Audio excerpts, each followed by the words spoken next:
నమస్తే. భగీరథ్‌కి సంబంధించి ఇప్పటికి గూడా ఆ కేసుంది. అయినా గూడా కాంగ్రెస్ పార్టీ ప్రభుత్వం అరెస్ట్ చేస్తలేదు అని జెప్పేసి ఒక రకంగా చర్చ జరుగుతుంది. సో, దీనికి సంబంధించి ఈరోజు బీఆర్ఎస్ మహిళా నేతలు గూడా అంబేద్కర్ స్టాచ్యూ దగ్గర ధర్నా జేయడం జరిగింది. వారిని అరెస్ట్ చేయడం గూడా జరిగింది. మరి దీనికి సంబంధించి కేస్ తీసుకుంటారా? లేదా? అరెస్ట్ జేసే వరకు మా పోరాటం మాత్రం ఆగదని జెప్పేసి వాళ్ళు వ్యక్తం చేస్తున్న పరిస్థితి. దీనికి సంబంధించి ప్రస్తుతం మనతో మాట్లాడడానికి ఆర్యవర్ష కార్పొరేషన్ చైర్మన్ కల్వ సుజాత గారున్నారు. అక్క చెప్పండి. నమస్తే ఈరోజు అండి. విచారణ ఉండే. మరి విచారణకి అటెండ్ అయితాడా లేదా అని జెప్పేసి ఇప్పటివరకి అది లాగ్ అయితుంది.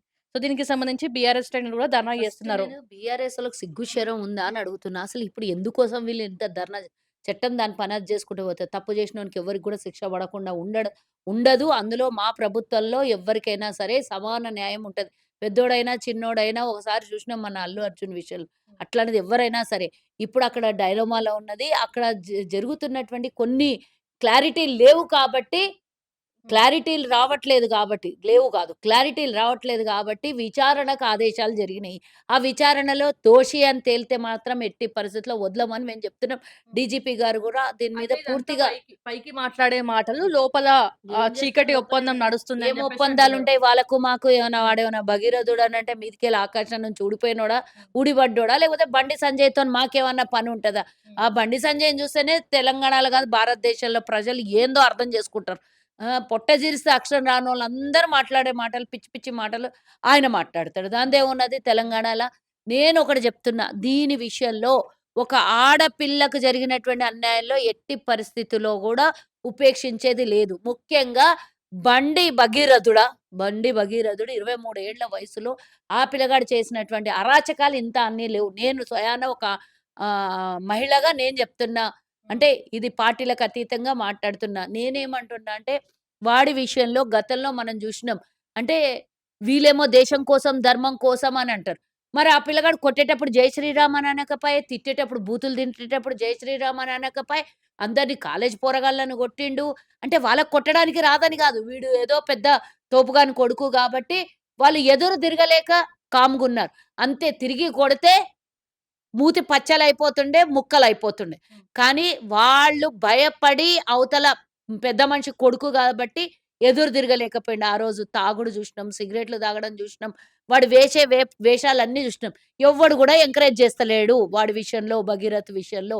మరి ఇవన్నీ బెట్టుకొని ఈరోజు ఆయన విచారణకి రాడు అనేది ఎట్టి పరిస్థితిలో జరగకపోవడం ఉండదు. వాడు సమయం అంటే అడిగిండు. పోక్సో అన్నప్పుడు విచారణ ఎందుకు? 24 గంటల లోపు అరెస్ట్ చేయాలి గదా! అది చేత గాట్లేదా ప్రభుత్వానికి అంటున్నా. పనికి మళ్ళా ఎవరంటున్నారు? బీఆర్ఎసోళ్ళే గదా! ఫస్టు వేరే విషయం జెప్పి నేను ఈ బీఆర్ఎసోళ్ళ విషయం జెప్పి తర్వాత ఈడికొస్తా నేను. గతంలో ఎన్నో ఇష్యూస్ జరిగినాయి. ఎన్నో ఇష్యూస్ జరిగినాయి. ఒక ఆడపిల్ల సూసైడ్ జేసుకుంటే డైరెక్ట్‌గా కేటీఆర్ అన్నాడు. ఆ అమ్మాయి చదువుకోవడం కూడా కోసం ఏదో సబ్జెక్ట్ కోసం గాదు. అదే పేపర్‌లు లీక్ అయినందుకు గాదు చనిపోయింది. ఆ అమ్మాయి అఫైర్ ఉండి సూసైడ్ జేసుకుంది అన్నటువంటి దుర్మార్గులీళ్ళు. ఆడపిల్లల మీద అపవాదులు మోపినటువంటి దుర్మార్గులు వీళ్ళొచ్చి నీతులు జెప్తున్నారు. దేశమంతా, రాష్ట్రమంతా వీళ్ళ నీతులు ఇనాలే. అన్నిటికన్నా ముఖ్యం 6 ఏండ్ల పిల్లకి సింగరేణి కాలనీలో మానభంగం జేసి చంపినప్పుడు, అప్పుడు ఎవ్వడు రాలే, ఎవ్వడు మాట్లాడలే. ఈ మైనా శిరోమణిలు ఈరోజొచ్చి మాట్లాడి మేము అంబేద్కర్ స్టాచ్యూ దగ్గర ధర్నాలు చేస్తాం. గతంలో ఎన్ని సంఘటనలు జరగలేదు. ఎంతోమంది ఆడపిల్లలు విద్యార్థులు గూడా ఆడపిల్లలు చనిపోతే ఒక్కడన్నా నోరు తెరిచి మాట్లాడిండ్రా? నేను ఈరోజు ఒక పార్టీలో ఉన్నానో, లేకపోతే ఒక అధికారంలో ఉన్నాననో నేను మాట్లాడట్లేదు. నేనొక ఆ రోజు ఫైటర్‌గానే మాట్లాడుతున్నా. ఈ రోజు గూడా నేను ఫైటర్‌గానే మాట్లాడుతున్నా. ఎప్పుడు గూడా ఎవ్వరిని తప్పు చేసినోడిని ఎవ్వరికి కూడా శిక్ష పడకుండా వదలొద్దు అంటున్నా నేను. అక్క ఈరోజు ఒక్క నిమిషం. ప్రభుత్వంలో ఉన్నా గూడా నేను చెప్తున్నా. బీఆర్ఎసోళ్ళు గతంలో చేసినటువంటి అరాచకాలన్నీ గుర్తు చేసుకొని, ఈరోజొచ్చి ధర్నాకి ఈరోజు మాట్లాడితే బాగుంటది. మహిళా మంత్రులు లేకుండే, మహిళా కమిషన్ లేకుండే, ఆడపిల్లలకు నడి రోడ్డు మీద చేసి చంపినప్పుడు లేదు. నడి రోడ్డు మీద మహిళలకి ఇబ్బంది పెట్టినప్పుడు లేదు. మహిళలకి చైన్ స్నాచింగ్‌లు జరిగి మహిళలు గొంతులు కోసుకొని పోయి రోడ్ల మీద పడ్డప్పుడు లేదు. ఆడపిల్లల్ని ఇబ్బంది పెట్టినప్పుడు లేదు.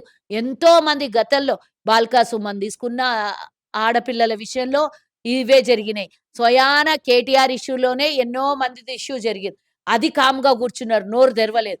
ఎంతోమంది ఈరోజు ఒక్కటా, రెండా వాళ్ళ దగ్గరున్నటువంటి నాయకులే గబ్బు పనులు జేశారు. వాళ్ళు ఈరోజొచ్చి సుద్దపూస మాటలు, సుద్దపూస కహానీలు జెప్తుంటే, మేము అరెస్ట్ చేసిన అరెస్ట్ చెయ్యమని ఎవడన్నా అంటే, మీరు అరెస్ట్ చేసిన దాకా మేము వదలము అని మాట్లాడితే సుద్దపూస మాటలు.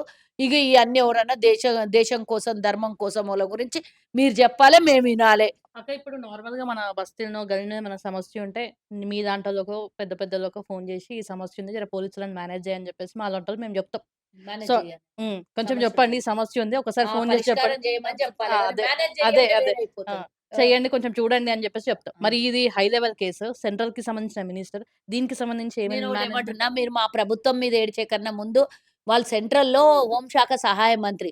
ఆయనకు అండదండలు అక్కడి నుంచి ఏమన్నా ఉన్నాయేమో, అక్కడి హ్మ్. నుంచి వాళ్ళేమన్నా తప్పిచ్చిండ్రేమో కొడుకుని, అదెందుకు మాట్లాడట్లేదు మీరు మళ్ళా? హ్మ్. ఆ విషయంలో తప్పిచ్చి ఎక్కడన్నా దాచిపెట్టుకున్నారేమో, హ్మ్. కేంద్ర బలగాలంతా ఈసీ నుంచి మొదలుబెడితే ప్రతి ఒక్కటి సీబీఐలు, ఈడీలు, పోలీస్ యంత్రాంగం అంతా వాళ్ళ కంట్రోల్‌లో ఉంటది, దేశ యంత్రాంగం అంతా. హ్మ్. మరి వాళ్ళేమన్నా దాచిపెట్టి డ్రామాలు చేస్తుండ్రేమో, బీజేపీ‌ల మీద మాట్లాడాలి, హ్మ్. కాంగ్రెస్ మీద, ప్రభుత్వం మీద 24 గంటలు ఇరుచుకుపడే ముందు, ఈరోజు బీజేపీ మహిళా శిరోమణులు ఎవ్వరు మాట్లాడతలేరు. హ్మ్. వాళ్ళ మీద మాట్లాడండి. హ్మ్. మాట్లాడితే హిందూ, ముస్లిం అనాలి. ఎవరన్నా ఎంతోమంది అన్ని మతాలల్ల జరుగుతున్నాయి. ఒక్క ముస్లిం మతంలోనే గబ్బులోళ్ళుంటరు, బద్మాషోళ్ళుంటరు, చెడ్డోళ్ళుంటరు మన హిందువులు కొట్లాడుకొని చస్తలేరా? మన హిందూ మహిళల్ని అత్తగారింటికి పంపిస్తే కోడళ్ళని హింసించి చంపుతలేరా? భార్యాభర్తలు కొట్టుకొని చస్తలేరా? తల్లితండ్రిని చూడనటువంటోళ్ళు లేరా?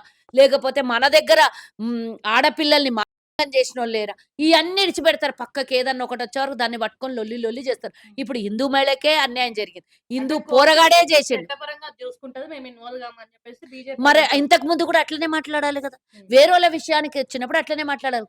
ఇప్పుడేమంటారు వాళ్ళు, బ ఆహ్, ఆహ్, "నీకేం సంబంధం? కొడుకు జేస్తే" అంటారు. సిగ్గు తప్పిన వెధవలు. ఎవ్వరన్నా ఒక్కళ్ళు జేస్తే తల్లిదండ్రిది మోపుతారు, కుటుంబాన్ని మోపుతారు, సొసైటీది మోపుతారు, సమాజాన్ని మోపుతారు, కులాన్ని మోపుతారు, దేశాన్ని మోపుతారు. చివరికొచ్చేసరికి ఇందిరాగాంధీ, సోనియా గాంధీ, రాహుల్ గాంధీ, నెహ్రూ, గాంధీ దాకా తీసుకొని పోతారమ్మా వీళ్ళు. హ్మ్. మరి ఇప్పుడు వాళ్ళ దగ్గర ఒక లీడర్‌నంటేనేమో నొప్పొస్తుంది.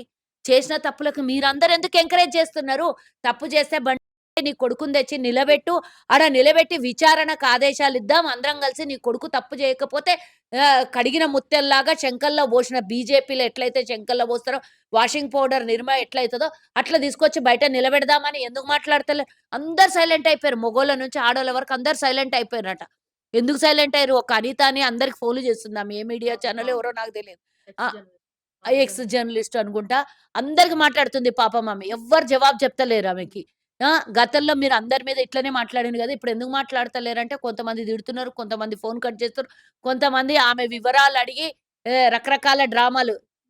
రాణి రుద్రమాదేవి నుంచి మొదలుపెడితే ఆయన పేరేంది? హ్మ్. అరవింద్. అరవింద్ అరవింద్ రఘునందన్, అరవింద్, ప్రతి ఒక్కళ్ళు ఎంతమందితోని మాట్లాడితే అంతమందితోని. చివరికి వాళ్ళేందంటే ఆయన కొడుకు తప్పు చేస్తే తండ్రిదేం తప్పు లేదంట. ఇట్లనే పెంపుతారా గాడిద పెంపకం? హ్మ్. ఆ! అంటే మొక్కై పట్టించుకోలే. వంగద్దు. నా కొడుకుని పట్టించుకోలే. ప్రజా సమస్యల పైనే అబ్బా! పడుతున్నాడు. ఇగ ప్రజల సమస్యలు ఇంత దేర్చి దేశ నాయకుడయిపోయిండు. గాంధీ మహాత్ముడయిపోయిండు. దేశానికి జాతి పిత అయిపోయిండు. ఈయన ఒరగబెట్టి చేసింది చానా ఉన్నది. దేశానికి, రాష్ట్రానికి. ఇగ ఇగ ఇట్లాంటి సుద్దపూస మాటలు చెప్తే, సరే నువ్వు పట్టించుకోలేదు. ఇంతకు ముందే వాడి వీడియోలన్నీ వైరల్ అయినాయి గదా! అప్పుడే తప్పించుకొని వదిలి వ ని అప్పుడే ఎన్నో సార్లు తప్పించుకున్నారు గదా! అప్పుడే తప్పించుకున్నారా లేదా? సరే తప్పించుకున్నారు గదా! దెబ్బలు కొట్టిండు. అట్లా ఏమో మాట్లాడితే ఉల్టా ఒక ఆడపిల్లని ఇబ్బంది పెడుతుంటే అప్పుడు గూడా మేనేజ్ జేశారు. ఆడపిల్లని ఇబ్బంది పెడుతుంటే నా కొడుకు కొట్టిండంట. పోలీసుని, లా అండ్ ఆర్డర్‌ని చేతిలోకి తీసుకోవడానికి చేతిలోకి తీసుకోవడానికి మీరేమన్నా హోంశాఖ నీ కొడుకు చేతిలో పెట్టినవా? హ్మ్. హోంశాఖ నీ కొడుకు చేతిలో పెట్టినవా? సో, అమ్మాయి వాళ్ళ గనిస్తాడు, ఆ అమ్మాయి వాళ్ళ పబ్బులకు తిరుగుతాడు. ఎన్నో మంది ఆడపిల్ల ఈ పిల్లని ఛాలెంజ్ చేసి మరీ పటాయించిండంట ఈ పోరగాడు. ఆ! ఇయన్నీ బయటికి తియ్యాలి. నేనైతే స్వయంగా నేను పార్టీలని, గీటీలని గాదు. నేను స్వయంగా ఒక మహిళగా నేను మాట్లాడుతున్నా. ఎవ్వరన్నా ఉండనియ్యండి. తప్పు తప్పే. హ్మ్. ఆదర్శంగా ఉండాలి. తప్పకుండా శిక్ష పడాల్సిందే. సో, ఆ అమ్మాయికి సంబంధించి వాళ్ళ పేరెంట్స్ 5 పేపర్‌ల రిలీజ్ జేశారు. హ్మ్. ఎట్లా జరిగింది? ఏం జరిగిందని అవును. జెప్పేసి మొత్తం. సో, కొంతమంది నార్మల్ పీపుల్ ప్రశ్నించేదేందంటే వాళ్ళ పేరెంట్స్ ఏం జేస్తున్నారు? బండి భగీరథ్ గావచ్చు వాళ్ళ ఇంటికి పోయేటప్పుడు ఏం జేస్తున్నారు? వాళ్ళు బయటికి అప్పుడు తీసుకుపోయేటప్పుడు ఏం ఫ్రెండ్లీగా జేస్తున్నారు? ఉండనే చెప్తున్నారు గదా! హ్మ్. ఎప్పుడు గూడా తల్లి అంటే వాళ్ళు చెప్పింది నేనేం వాళ్ళని జూడలేదు, వాళ్ళతోని వినలేదు, వాళ్ళ దగ్గర పోలేదు. నాకేం వాళ్ళు తెలిసినోళ్ళు గాదు. నేను గూడా సోషల్ మీడియాలోనే చూసింది, విన్నది గూడా. చాలా మంది జర్నలిస్టులు, సీనియర్‌లు మాట్లాడుతుంది విని నేను గూడా మీతోని షేర్ చేసుకుంటున్నా. నాకు వాళ్ళ గురించి పూర్తి వివరాలు నాకు తెలవదు. నే ఆళ్ళ తల్లి చెప్పింది ఎక్కడికి గూడా ఒంటరిగా వదలకుండానంట ఎక్కడికైనా తీసుకొని పోతుండే అనేది గూడా ఎవరో జర్నలిస్ట్ మాట్లాడడం నేను విన్నా. ఈ పిల్లోడు తాగిపిచ్చి ఆ అమ్మాయిని ఎక్కడనో ఫార్మ్ హౌస్‌కో ఎక్కడికో తీసుకొని అవును. పోయిండని రాసిచ్చిండ్రు. నేను గూడా ఈరోజు అంటున్నా అమ్మాయి మేజర్‌గా అయిందా? అవ్వలేదా? అనేది సెకండరీ. హ్మ్. మేజరా? సెకండరీ కాదు. ఒక ఆడపిల్లని ఈ విధంగా తాగిపిచ్చి, తందనాలాడిపిచ్చి, ఒక ఫార్మ్ హౌస్‌కి తీసుకొని పోయి, ఆ అమ్మాయినికి హరాస్మెంట్ చేయడము అనేది ఎవ్వడైనా సరే నేరమే. దాని మీద కేస్ పెడితే ఎవ్వరైనా సరే దాన్ని తప్పించుకొని పోలేరు. హ్మ్. కాబట్టి అవన్నీ నిజాలు నిలకడ మీద తేలేంత వరకు కాస్త వెయిట్ చేద్దాము. డెఫినెట్‌గా తప్పు చేస్తే మాత్రం మేమే తప్పు చేసిండంటే ఎందుకు వీడిని కేస్ పెట్టలేదు అనేది మేమే వచ్చి మీతోని ఇది మాట్లాడతాం ఆ లాగ్ రోజు. కాడానికి గూడా విచారణ మొత్తం తారుమారు చేయడానికి ఇదంతా లాగ్ చేస్తున్నారని గూడా అంటే అంటున్నారు. ఎట్లా అసలు కాంగ్రెస్ తారుమారైతాయి? పార్టీకి సాధ్యమే ఎట్లా తారుమారైతాయి? ఏజ్ తారుమారైతదా? కేసులు తారుమారైతాయా? లేకపోతే అమ్మాయి పెట్టినోళ్ళు వాళ్ళు స్టేబుల్‌గా ఉంటే తారుమారైతాయా? ఎంత పెద్దోడైనా సరే ఈరోజు తల్లి, తండ్రి ముంగలకొచ్చి పెట్టిండ్రు గదా! వాళ్ళు కేస్ పెట్టిండ్రు గదా! వాళ్ళు స్టేబుల్‌గా ఉంటే ఎందుకు తారుమారైతాయి? హ్మ్. చెప్పండి. ఎవరో ఒక్కళ్ళు బోయి ఒక్క చేత్తోని సప్పట్లు మోగుతాయా? హ్మ్. వీళ్ళెళ్లి వాళ్ళకి మేనేజ్ జేస్తేనే మీరన్న లెక్క ప్రకారం, మీరనుకుంటున్న లెక్క ప్రకారం ఆళ్ళ తల్లిదండ్రులకెళ్లి మేనేజ్ జేస్తేనే మేనేజ్ అయితాయి. హ్మ్. వాళ్ళు మేనేజ్ గానప్పుడు ఎట్లా మేనేజ్ అయితాయి ఇవి? అది మేనేజ్ చేసే అంత అవసరం ఎవరికేమెందుకొచ్చింది జెప్పండి? కొంతమందేమో కుట్ర అంటున్నారు. ఇదంతా కేటీఆర్ చేపిస్తున్న కుట్ర. మరది బీజేపీ వాళ్ళని పైన అడగండమ్మా. అది హ్మ్. వాళ్ళని అడగండి. నాకెట్టా తెలుస్తదిది? హ్మ్. మేము చట్ట ప్రకారంగెళ్తున్నాం. ప్రభుత్వ ప్రకారంగా న్యాయంగా ఎళ్ళాలనేది మాదున్నది. కేటీఆర్ కుట్రతో చేసిండంటే మీరు మైక్ తీసుకొని పోయి కేటీఆర్ హ్మ్. ముంగల పెట్టండి. హ్మ్. కుట్రనా? ఇది పగనా? లేకపోతే ఇంకోటా? బీఆర్ఎస్ డ్రామాలా ఇవి? లేకపోతే అంతర్గతంగా వాళ్ళకు ఒప్పందాలుండి మీద ఇట్లా లొల్లి చేస్తే ఇద్దరు లోపల కలుసుకోవచ్చనేది డ్రామానా? ఇంకేమన్నా ఉండొచ్చు. హ్మ్. అది ఏమున్నా వాళ్ళ ముంగల మైకులు ఇది పెడితే వాళ్ళకే మహిళకి ఆన్సరొస్తది. సంబంధించిన విషయం అక్క. ఒక ఆడబిడ్డకి సంబంధించిన నేనైతే విషయం. డెఫినిట్‌గా దీనికి సంబంధించి స్టాండ్ విత్ వుమన్ అని చెప్తున్నా నేను. సో, మహిళా అంటే నాయకురాలు స్టాండ్ గూడా న్యాయం పక్కన. న్యాయం పక్కన. స్టాండ్ అన్యాయం పక్కన కాదు. స్టాండ్ విత్ వుమెన్ అండ్ న్యాయం. దీనికి సంబంధించి ఒక మహిళా నాయకురాలు కొత్తగా పెట్టిన పార్టీ మహిళా నాయకురాలు గూడా ఆమె బీజేపీ పార్టీ మాట్లాడతలేదెందుకు? బీజేపీ పార్టీలో లేని అబ్బాయిని పట్టుకొని ఎందుకు అట్లా చేస్తున్నారని చెప్పేసి కూడా అవును. ఆమె తప్పు గదా! అట్లా తిరస్కరిస్తున్నారు. మాట్లాడడం. హ్మ్. ఎవరన్నా ఉండనీయండి. ఆడు తప్పు చేయకపోతే సుద్దపూసలాగా బయటికొస్తాడు. తప్పు చేస్తే శిక్ష అర్హుడయితాడు. నేనైతే ఓపెన్‌గా చెప్తున్నా ఈ హ్మ్. విషయము. ప్రభుత్వం మా ముఖ్యమంత్రి గారే డైరెక్ట్‌గా డీజీపీకి ఆర్డర్స్ ఏషిండు కాబట్టి మేము బిందాస్‌గా చెప్తున్నాం ఈ హ్మ్. మాట. హ్మ్. ఎందుకంటే ఎవరిని ఈ గూడా తప్పు ఆర్డర్‌లో చేసిన మీరు మాట్లాడే మాటలు ఇవన్నీ గూడా డ్రామానే అంటారు. ఏదో పైకి మాట్లాడుతున్నారు. లోపల ఎవరంటారు? కథలు వేరే అన్నోనికి ఉన్నాయని అట్లాంటివన్నీ మస్తు జూసినామమ్మ హ్మ్. ఇట్లాంటి మాటలు. వాళ్ళకేం గావాలి మీడియా హైప్ గావాలి. ఆ హ్మ్. మీడియా హైప్‌తోని బతికేటోళ్ళు వాళ్ళు. హ్మ్. ఆ మీడియా హైప్ మాకవసరం లేదు. మేము కేవలం మీరడిగిన మాటలకి మేము జవాబు జెప్తున్నాం. హ్మ్. మీ జర్నలిస్ట్‌లు ఎవరొచ్చి అడిగినా గూడా మేము ఆన్సర్ చెప్పేది ఒకటే. న్యాయం మాత్రం తప్పకుండా చట్టపరంగా జరుగుతది. ప్రజాపాలనలో ఎవరికీ గూడా అన్యాయం జరగదు. 4 రోజులు ఆలస్యమైనా ఇది నిజాలు సాధ్యమైతది. వాస్తవాలన్నిటిని కాంగ్రెస్ పార్టీకి అరెస్ట్ చేయడం సాధ్యమైతది. తప్పు చేస్తే. తప్పు జేస్తే పెద్దోడైనా, తప్పకుండా చిన్నోడైనా. చిన్నోడైనా, పెద్దోడైనా ఇదే స్టాండ్ విత్ న్యాయం.